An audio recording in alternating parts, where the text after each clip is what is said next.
So Fox 19 put out a very good, heartwarming piece about Zac Taylor, one-on-one, talking about does he feel the pressure? Does he feel the pressure of the fans who are upset with him and upset with the organization, let's be honest?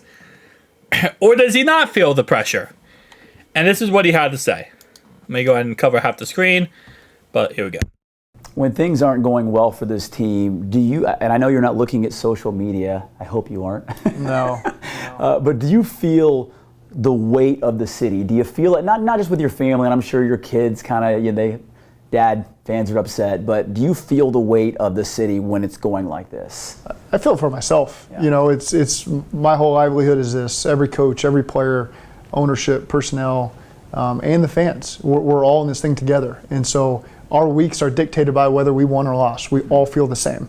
And so when you're putting every second of effort and every thought that's in your mind towards winning and trying to find ways to win, you certainly feel the weight to that. And the hard thing for the fans is they don't control it. They don't get to come in here and do the work and see how it's done. And so they just have to trust, that we're doing the right things to do that. And we owe it to them to find ways to win and make your week better, make your season better.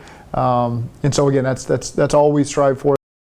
And not piss away one of the best Bengals teams in Bengals history. You forgot that part. Let's not piss away the best team we've had in history. And overall wise, I'm just gonna say this now. When he says this is I feel the pressure because this is my livelihood. Zach, you made over $28 million in the NFL. Before us, you made around a couple million with the Rams. If we got rid of you, you would go and find someone else and make money with another team. But the fact is, this organization, it's rinse, cycle, repeat.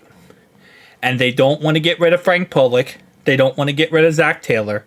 They don't want to change. They want to just have the same old every year and get the same results. And that's what insanity is. That's what's insanity at the end of the day. Listen, Zach is a great guy. He's a great person. He's a great guy. I think he's a great leader because it's really easy to buy into him, right? It's really easy to buy into what he says and how he acts. He's very, you can tell there's a lot of emotion behind what he says. You feel what he says as truth, right? And that's why he's a good leader, because people can rally behind Zach. But I'm starting to think that rallying behind Zach is like drinking the Kool-Aid. It's not going to work out. I'll be honest with you. I've been the catalyst of we can't fire Zach, don't fire Zach, don't fire Zach, right? And as I've listened to your opinions, you guys comment down below, I still am on the idea that don't fire him, just demote him completely. But now I'm kind of on the idea of this, okay? I think what we should do with Zach is what the Seahawks did with Pete Carroll. They wanted to bring in McDonald, right? Tom McDonald, or McDonald, whatever his name is. They want to bring him in. Mike McDonald, sorry. They want to bring him in, but they had Pete Carroll as head coach. So what they did was they promoted Pete Carroll to an assistant head coaching job and then got a new head coach. And I think that might be the best case scenario. Because overall wise, when I hear Zach say, I do everything. I try everything to make sure the team's successful. I do everything I can. Maybe that's true. Maybe that is true. But maybe the best you can do is not good enough to help us win. Maybe the best you can do is just not enough. And if that's the case, that's the case, right? And you just got to get someone else who can do that. I'm still on I'm kind of more leaning now toward let's get Ben Johnson and he should be our head coach.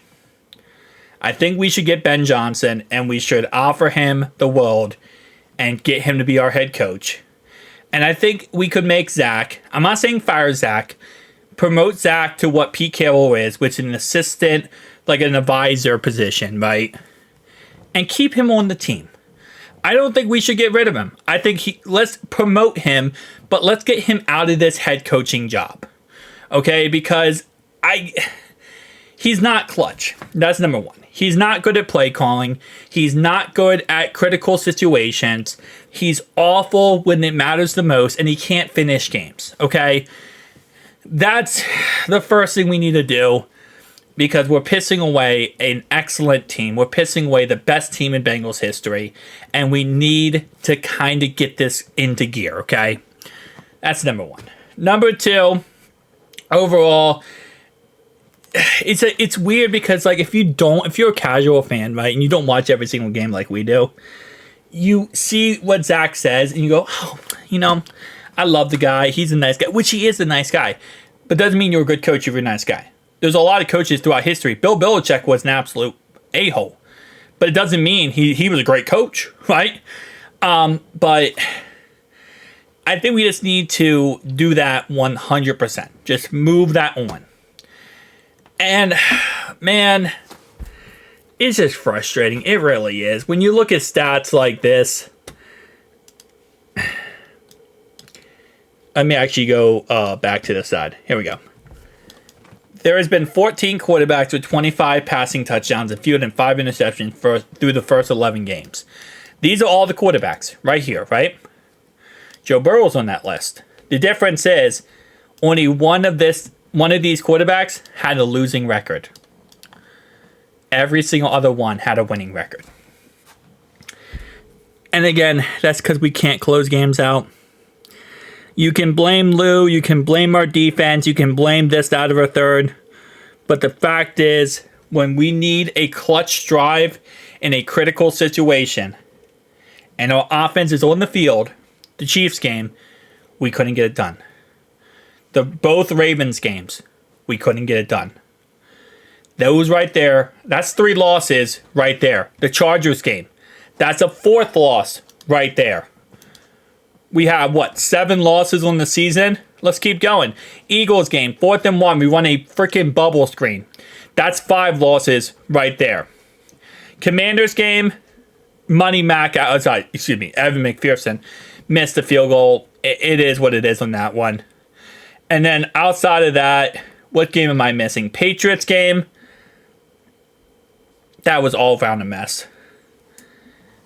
At least 5 of those losses, I can say, came down to critical situations at the end of the game where Coach Taylor could not win.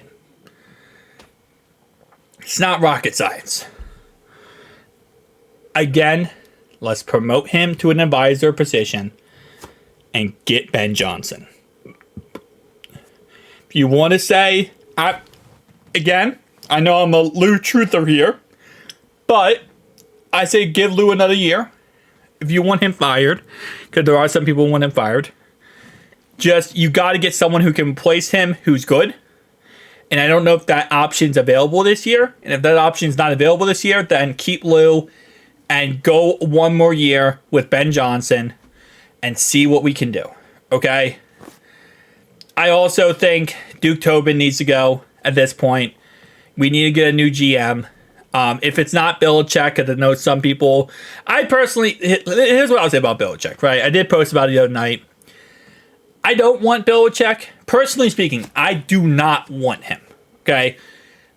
But sometimes when I don't want someone, doesn't mean that's the best for the team, and I realize that. Sometimes it might be the best that we get him, but I personally do not want him. But with that being said, he's all for drafting.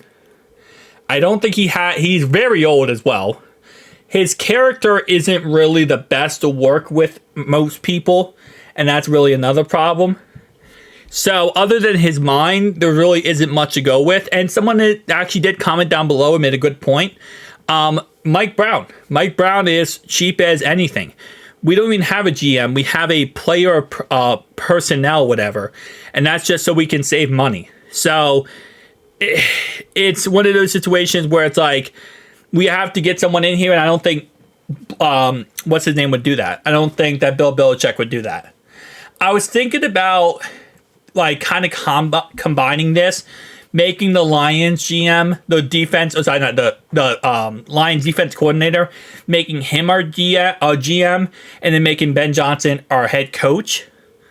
But at the same time, I don't know if I like that idea because I don't know how much experience that their DC has as a GM or at all. I don't think he probably has any experience. So it's like you also want to get someone in here who actually knows what they're doing. You also want to get someone in here who can draft very well. So it's a mess. Again, like I said, there is no simple way to fix this. It's really not a way to fix this right away. This is going to be a long process. And I think at first, like, again, I know the idea is, well, just fire everyone. The problem with that is you have to have someone to pick up firing everyone. You have to have someone available to take over that job. And that's the problem, is like, okay, yeah, head coach and GM. You can fire Dick Tobin and Zac Taylor or promote him, whatever. But then who's going to replace him? Well, Ben Johnson. Okay. Do we know that, the other DC for the Lions could be a good or competent GM? Do we know that Joe Brady for the Bills can be a competent GM? What's their track record, right? It's a long process, and then you have to walk around the hurdle. So that's the issue of Mike Brown.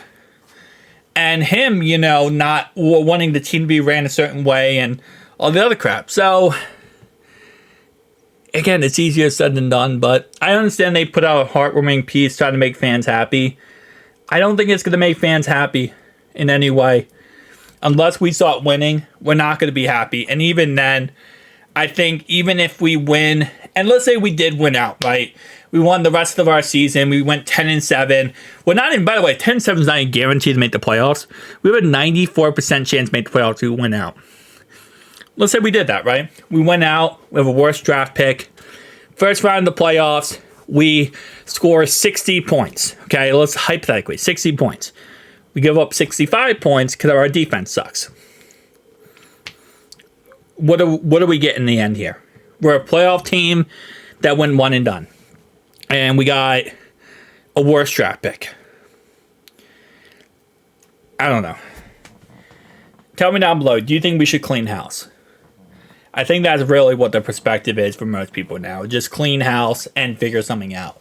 But you're not going to do that to the end of the season. And at this point, I don't know if Coach survives to the end of the season. We'll have to wait and see. See you guys in the next one. Peace.